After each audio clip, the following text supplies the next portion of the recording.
की शुरुआत में यूक्रेन की पुरसकून जगह को दिखाया जाता है, जहाँ पर मैकोला नाम का एक आदमी छोटी सी झोपड़ी में अपनी बीवी के साथ रहा करता था। दोनों अपनी जिंदगी में बहुत खुश थे। मैकोला की बीवी आर्ट्स ड्राइंग किया करती थी। वो लकड़ी को तराश कर चीजें बनाया करती थी। वो लकड़ी का एंजल फरिश्ता बनाकर मैकोला की बाजू पर बांध देती है। मैकोला पास वाले स्कूल में मैथ्स पढ़ाया करता था। वो अपनी साइकिल पर बच्चों को पढ़ाने जाता था। मैकोला के घर में कोई भी इलेक्ट्रॉनिक की चीज नहीं थी। जब वो स्कूल में होता था तो ब्रेक के वक्त टीवी पर खबरें सुना करता था। ऐसे ही एक दिन वो टीवी पर खबर सुनता है कि रशिया में लोगों को मारा जा रहा है और रशिया यूक्रेन पर हमला करके उस पर कब्जा करना चाहती है। अब ये खबर सुनने के बाद मैकोला अपनी क्लास में बच्चों को पढ़ाने चला जाता है, जहाँ पर वो बड़े ही प्यार से बच्चों को पढ़ाया करता था। पर यहीं पर इस क्लास में एक बदमाश लड़का था जो मैकोला को बिल्कुल भी पसंद नहीं करता था। वो हर वक्त इन इरादों में रहता था कि कैसे मैकोला को स्कूल से बाहर निकाला जाए,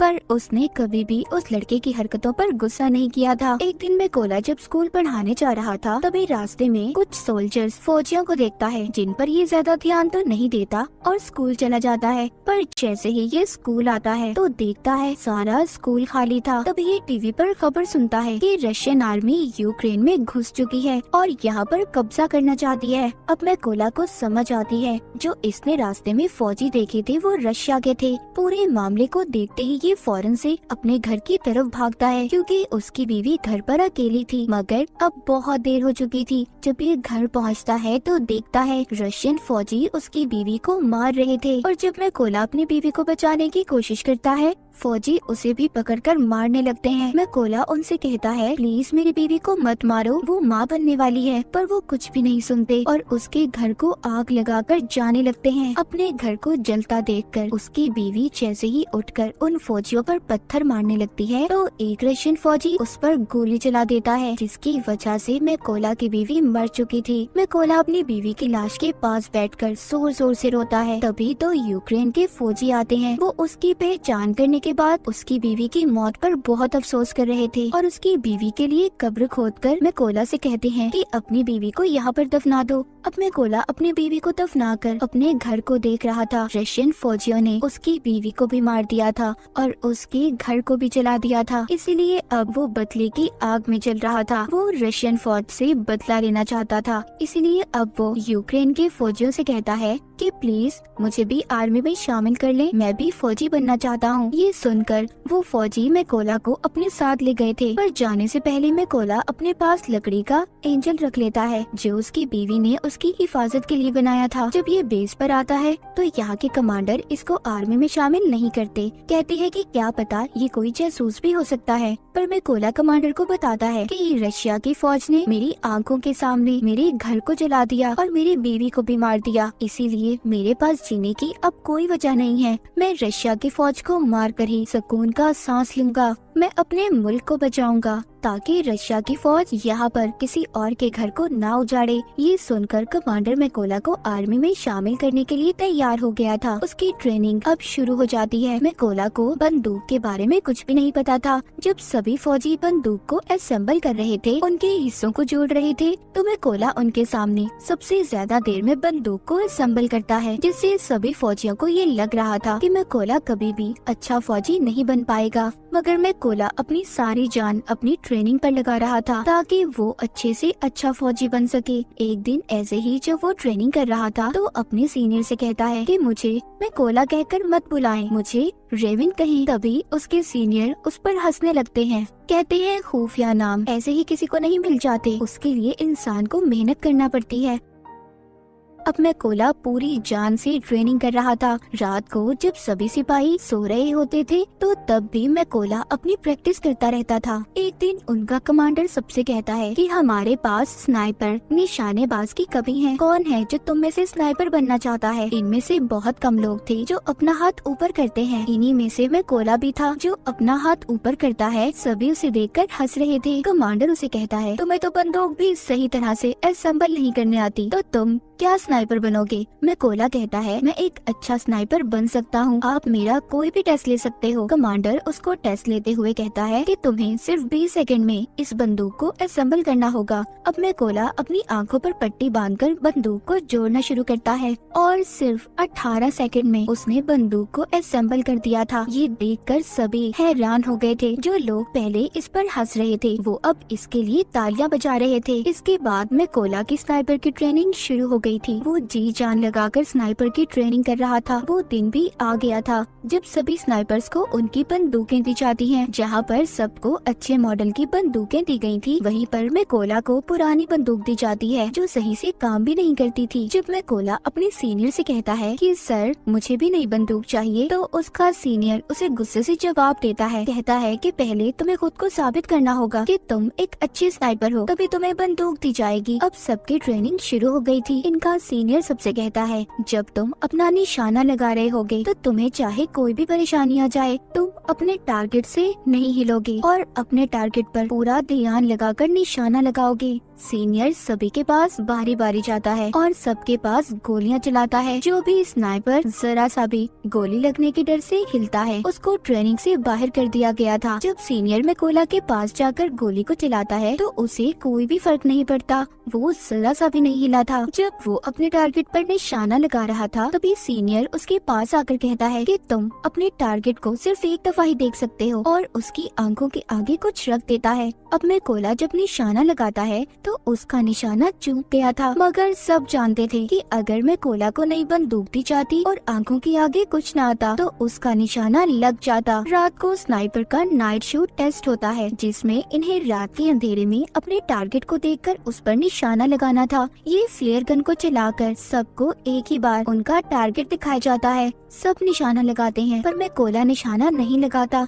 वो अपने दिमाग में फासले को देखकर मीटर का अंदाजा लगाकर फिर निशाना लगाता है जिससे उसका निशाना बिल्कुल ठीक लगता है, जो आज तक किसी ने नहीं किया था। वो मैकोला ने कर दिखाया था। सबका अब रिजल्ट आ चुका था। सीनियर मैकोला को सैल्यूट करता है और कहता है तुम पास हो चुके हो। जिसके बाद कर्नल मैकोला से कहते हैं अपने सभी जरूरी सामान को पैक कर लो, तुमने एक जरूरी मिशन पर जाना है। मैकोला का पहला मिशन ये था कि पास ही एक चेक पॉइंट पर रशियन आर्मी ने कब्जा किया हुआ था जिसको इन लोगों ने उनसे छुड़वाना था। मैकोला अपने साथियों के साथ उस जगह पर पहुंच जाता है। इन सबको एक एक टारगेट दिया गया था। सभी अपनी पोजीशंस ले लेते हैं जहां पर बैठकर इन्होंने निशाना लगाना था। जब ये इन पर शूट करने वाले थे तो देखते हैं एक गाड़ी चेक पॉइंट की तरफ जा रही थी। कर्नल सबको गोली चलाने से मना करते हैं। वहीं पर रशियन आर्मी गाड़ी को रोक लेती है जिसमें एक कपल कहीं पर जा रहा था। रशियन आर्मी ने उन लोगों का पासपोर्ट ले लिया था और उन्हें काफी बुरी तरह से मारने लगते हैं। ये देखकर कर्नल सभी स्नाइपर को गोलियां चलाने का कहता है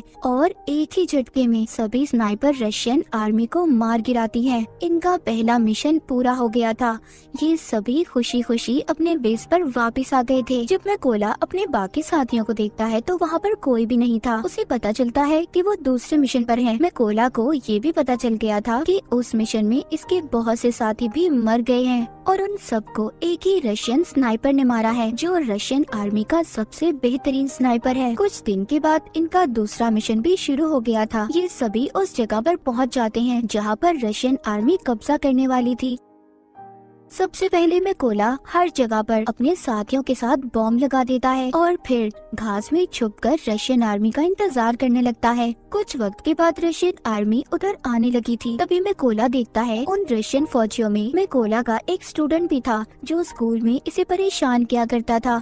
ये वही बदमाश लड़का था और अब वो रशियन आर्मी में शामिल हो चुका था। जैसे ही कर्नल इन्हें शूट करने का कहते हैं तो मैकोला थोड़ा सा घबरा गया था क्योंकि ये अपने स्टूडेंट को मारना नहीं चाहता था, पर फिर भी ये अपने सभी जज्बात को साइड पर रखकर गोली बॉम्ब वाली जगह पर चला देता है जिससे बहुत बड़ा धमाका होता है। सभी रशियन फौजी मारे जा चुके थे। बाद में कर्नल जब मैकोला के पास आते हैं तो पूछते हैं तुम क्या सोच रहे थे। मैकोला बताता है कि उन रशियन फौजियों में मेरा एक स्टूडेंट भी था। कर्नल कहते हैं कि वो उस लड़के ने चुना है कि वो गद्दारों में शामिल हो गया, इसीलिए तुम्हें उसके लिए बुरा मानने की जरूरत नहीं है। इसके बाद ये वापस से बेस पे आ चुके थे। कर्नल ज्यादातर अपना वक्त अब मैकोला के साथ ही गुजारते थे, क्योंकि अब कर्नल पूरी तरह से मैकोला पर यकीन करने लगे थे। कर्नल मैकोला को बताते हैं कि मेरी 2 बेटियां हैं और उन्हें नहीं पता कि मैं आर्मी में कर्नल की पोस्ट पर हूँ। उनको मैं ये कह कर आया हूँ कि मैं बहुत बड़ा बिजनेस करता हूँ और मेरी बीवी ने भी मेरी बेटियों को नहीं बताया। ये सुनकर मैकोला भी अपनी बीवी की कर्नल को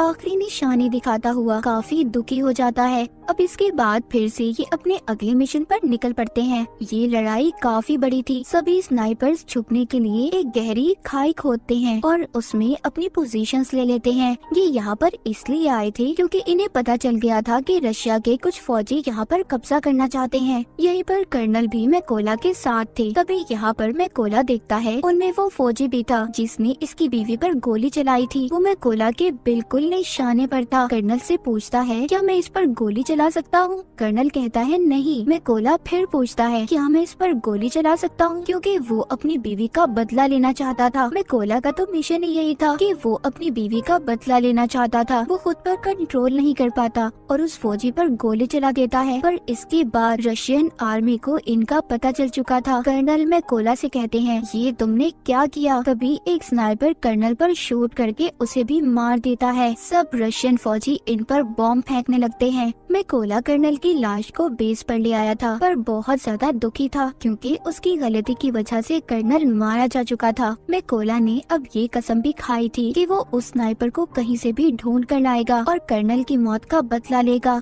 इसलिए वो अगले मिशन के लिए अकेला ही निकल गया था। उसको उस स्नाइपर की जगह के बारे में भी पता चल जाता है। वो अब अपने टारगेट को फिक्स करके एक स्नाइपर को मार गिराता है, पर वहाँ पर एक स्नाइपर मैकोला पर गोली चला देता है जो उसको लगती तो नहीं, पर वो जख्मी हो गया था। लेकिन स्नाइपर को भी मैकोला ने मार दिया था। अब क्योंकि वो जख्मी था इसलिए खुफिया जगह पर जाकर अपने जख्म के ठीक होने का इंतजार करने लगता है। तभी उसे अपने हेड की कॉल आती है जो बताते हैं कि हमें उस स्नाइपर का पता चल चुका है जिसने कर्नल को मारा था। तुम जल्दी से बेस पर आ जाओ। मैकोला अब बेस पर आ चुका था। जब इनकी ट्रेनिंग शुरू होती है तो इन्हें बताया जाता है कि वो स्नाइपर बहुत ही खतरनाक है। उसका निशाना आज तक गलत नहीं लगा। हेड यहाँ पर ये भी बताते हैं कि वो पहले यूक्रेन के फौजियों को मारता है, फिर उनकी वीडियोस बनाकर इंटरनेट पर डालता है ताकि यूक्रेन आर्मी हार मान ले। हेड बताते हैं कि हम 2 ग्रुप्स में जाएंगे। बिल्डिंग के अंदर वो स्नाइपर है, हम वहाँ पर जाकर उन पर हमला करेंगे।